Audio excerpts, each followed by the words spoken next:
good morning guys. Punta tayo ng Liganes Central para magpasa ng aking NBI.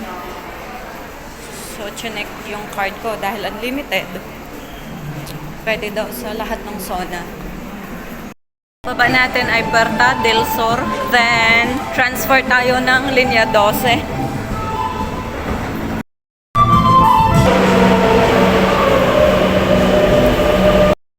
Bumaba na ako ng Puerta del Sur.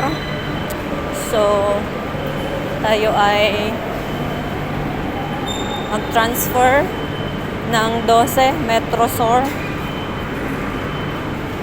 Sakay tayo ng Metro 12, Liganes Central, baba natin.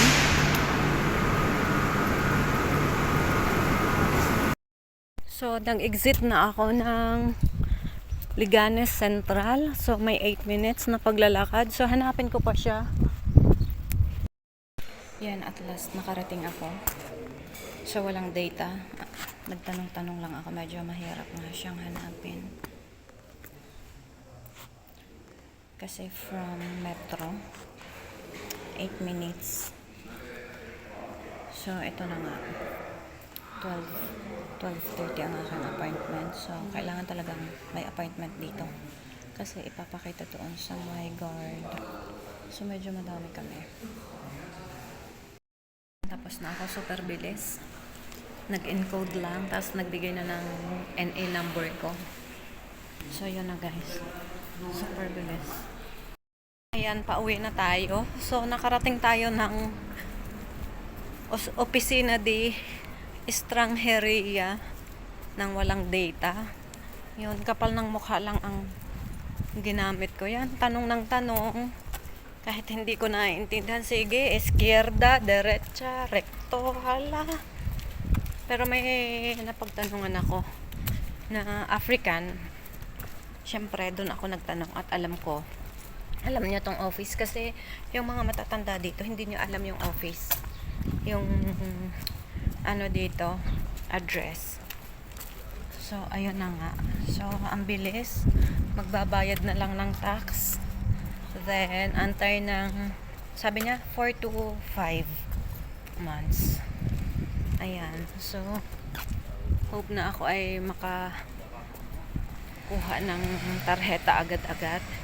And thank you Lord, grabe yung pagsama niya ngayon.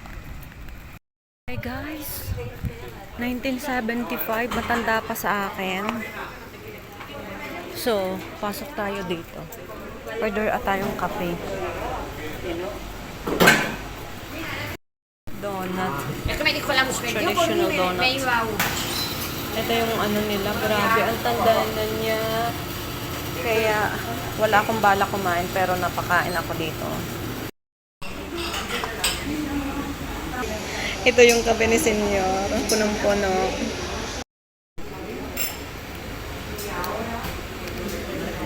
Ayan, kakain tayo nito. Aprobahan natin. So, aprobahan natin to. Kasi super, matanda pa siya sa akin. 1975. 1975 lang ito.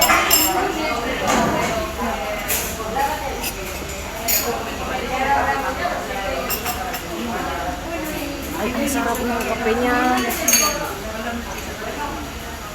Ay, panalo yung kape niya. Kakaiba yung kape niya. Hindi siya basta-bastang tulad dun sa Madrid. Dun sa Madrid, walang pait, puro gatas.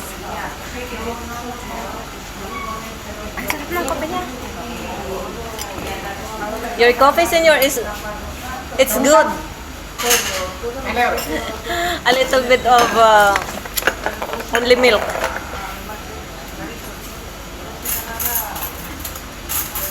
It's okay, senor. I washed my hands.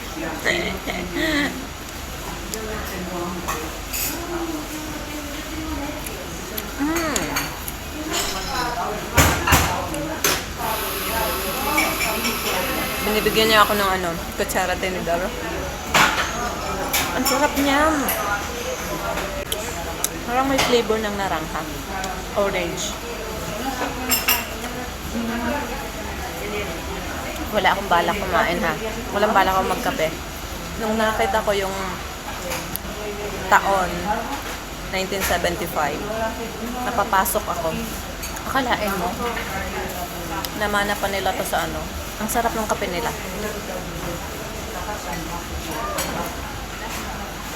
Malalasahan mo yung kape talaga yan. Hindi tulad sa iba ng super daming milk. Ito hindi. Hindi ko alam kung anong gamit nila.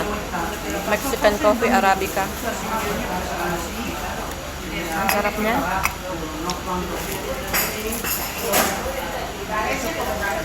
Yung tipong hindi ka nasanay sa 3-in-1.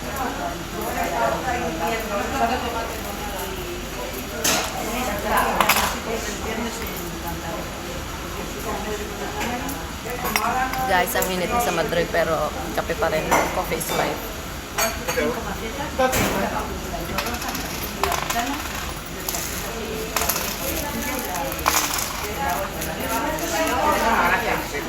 Kakaiba talaga yung ano, mga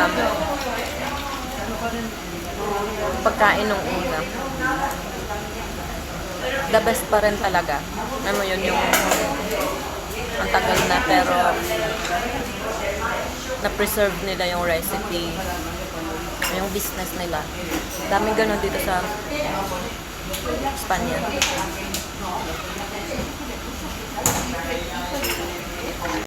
Ang last na nagustuhan kong kape nasa Granada.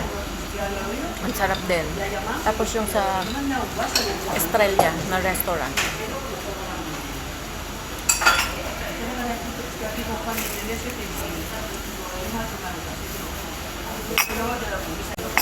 Ito yung traditional na ano, coffee shop.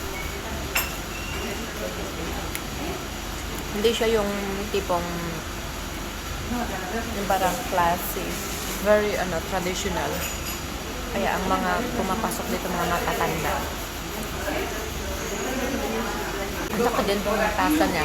Sa iba maliit lang. Grabe, ang sarap ng kape. Love it, yung kape niya. Panalo.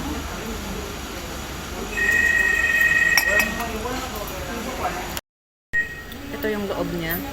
Malaki din naman siya. Tapos, ayun yung kanilang pasteleria.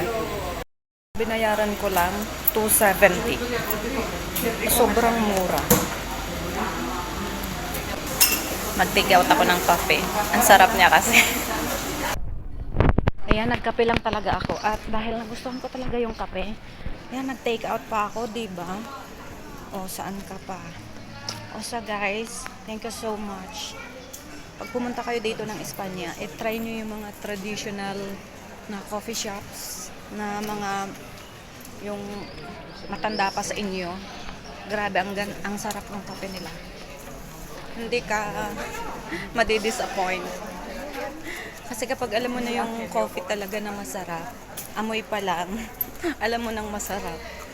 Kasi dun sa iba, super dami ng gatas. So, hindi mo na siya malasahan yung coffee talaga. Marami din tao dito.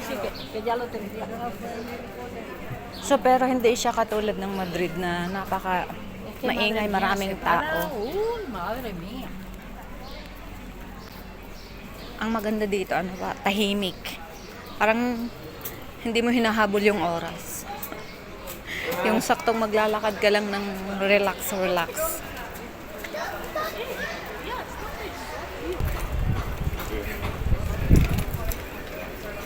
So, dito tayo.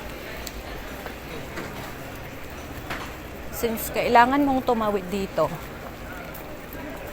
sa part na to, pader kasi dyan eh. So, kailangan mo talaga, dito ka talaga dadaan sa may underpass na to. Ito, oh. Yan. Wala na akong kape. Ibinigay ko doon sa namamalimos. Dito kasi sa Espanya, guys, para siyang sa Pilipinas, maraming namamalimos, pero mga matatanda, hindi siya bata. Sa atin, bata, kabataan, matanda. Dito, more on sa mga matatanda, or mayroong mga nagbebenta ng mga tissue, lollipop na 50 cents or 1 euro. So, yun. At meron ako sa bag na isang croissant. Alam nyo naman, ayaw kong magutom. So, binigay ko din. Ang galing din talaga ng Lord. Nakita ko yung African siya. South African from Nigeria. Siya yung pinagtanungan ko. Namukhaan ko siya kasi yung dalawang bata. Tapos, yan. Born again Christian siya. She believe. They believe. Kasi kasama yung bata. Ay Jesus Christ. So, ang galing din talaga ng Lord. Ayun na nga guys, pauwi na ako.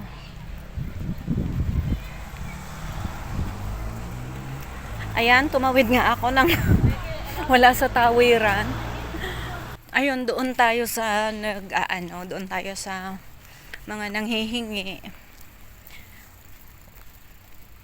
Ewan ko ba? Kapag may nakikita ako mga tao na medyo mahirap yung trabaho, medyo naaawa ako. Parang yung trabaho ko'y madali, parang nasa opisina, no? Pero hindi ko alam, yung sa mga construction, yung mainit, pag nakikita ko sila, parang I feel, sad sa kanila. Kasi super init, diba? Pero iniisip ko din naman, kung lahat ay mayaman, di walang magtatrabaho sa karsada. Tapos, walang mga katulong yung mga senyora, di ba?